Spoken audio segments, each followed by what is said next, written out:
Welcome back to English 301, Advanced Grammar and Usage, and thank you for being patient through those overlong pauses in my first ever YouTube video.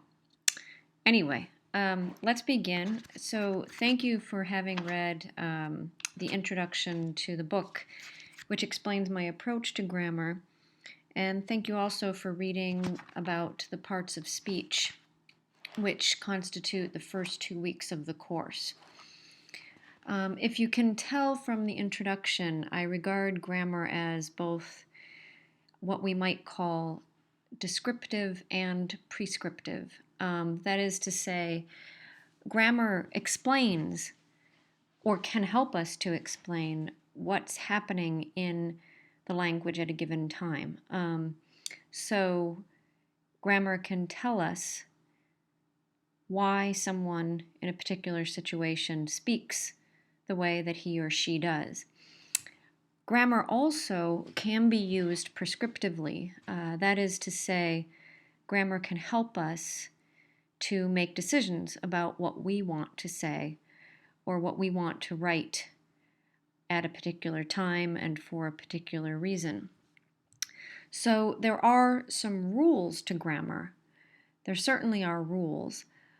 But these rules are somewhat flexible, and the rules are derived from what grammarians over the years have actually seen happening in the language.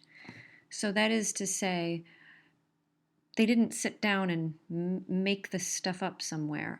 They looked at what was happening in the language as it was being used, and they tried to record what they saw being used, and to come up with a sort of system that could explain or give some rules to what they saw happening.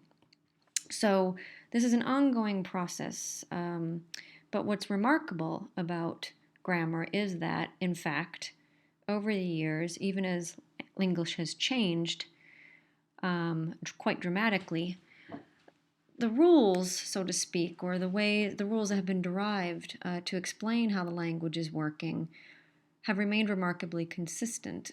They're able, that is, to explain what's happening across usages and across dialects and across levels of formality.